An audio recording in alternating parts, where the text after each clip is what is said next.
Much of the basement is dedicated to local history, so I figure it's good for another half hour.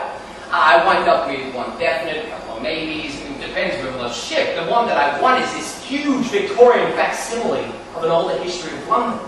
So I rest it on the desk, and again, I swear, I can hear somebody coming down the stairs. But when I turn it, there's no one there. Booksellers creep in mysterious ways. There's shelving to perform. I found this in the basement. First, I think there's nothing here for me. I mean, books of all ages and conditions piled onto cases in danger of imminent collapse. There's a strong smell of damp, too. That was caused, or at least enhanced, by the grim-looking patches on the walls. I mean, plaster's coming away in places, revealing seeping brickwork behind. No aircon, no heat blanket. There's a bookcase at the end of the room. It catches my eye. It's not like I'm in a hurry, right?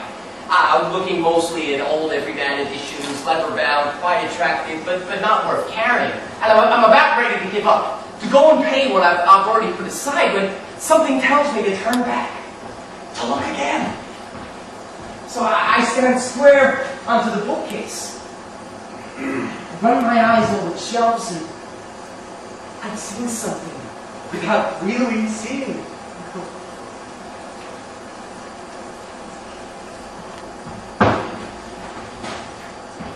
Don't wait up.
Hopes and Fears of a Lesser Demon.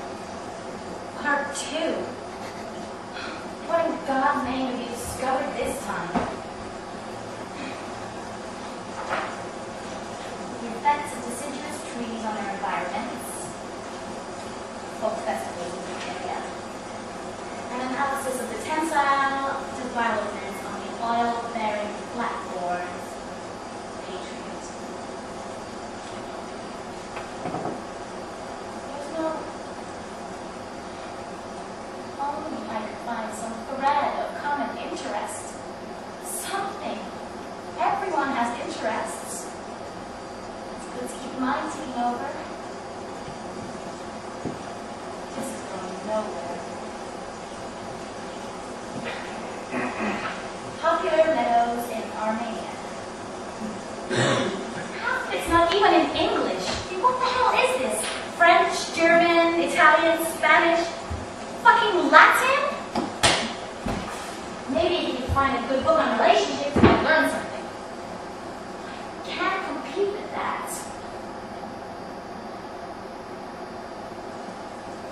sometimes it's nice when we're both reading.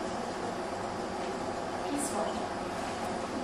We can act silently. It never goes anywhere. It never leads to a discussion or a debate, not even a simple conversation.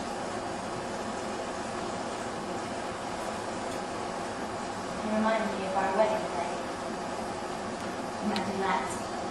Darren reminded me of the happiest day of my life. That's what he said. Smiling like an idiot. He only mentioned it in his kind of book. The Bible. Same ones we use for our service.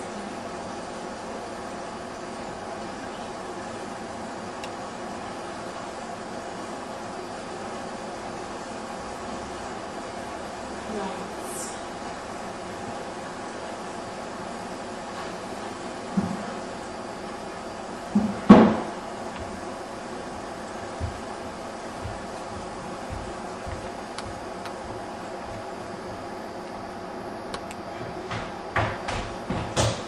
5 pounds. About 10 bucks. I wanted it as soon as I saw it. Not sure why. I stood there going through the pages back and forth. I stood there a good while. The frontispiece claims that the book was published in Rome in 1641, which can't be right. I mean, first off, it's mostly in English. Secondly, for every page that's spotty and cowly, holding text in languages you don't understand and typefaces you can't read, there's a page fresh and glossy, with laser jet plates and crisp gill sands. There's a sermon on chastity, a polemic on some obscure Middle Eastern sect, preceded by a stretch of love poetry. All of which is followed by 2 handwritten pages of what looks like the accounts of a sugar plantation in the 18th century. It's awesome! Then I came to the invocations. Written by hand on paper turning to dust. Between a silk section on electrical engineering and a long portion of a children's story about a happy dog. I can't read half of it. The first page of the invocations is an index. Item 1. The visions of love's ark. For to prove what man or woman or both shall here come into your life. Item 2. The sadness of sleeping cattle. The purpose being to make less gloomy your livestock in the night. Here it is. Item 11. The regeneration of heat invocation. A most useful gesture engendered for the revitalization of a time-soured beverage. Oh shit, a spell to warm your coffee. But what really made me want to buy this book is the last entry. Item 38. The listening angel invocation. For to prove whether you are right.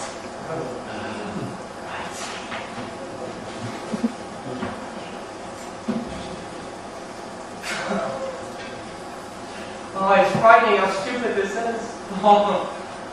Okay, right. Few strands of hair.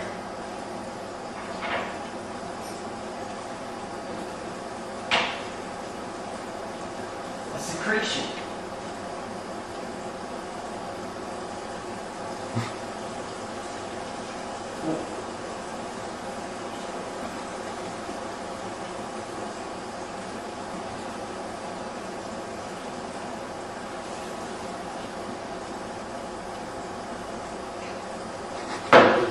As far as I'm going on that one. A sample of both of our handwriting.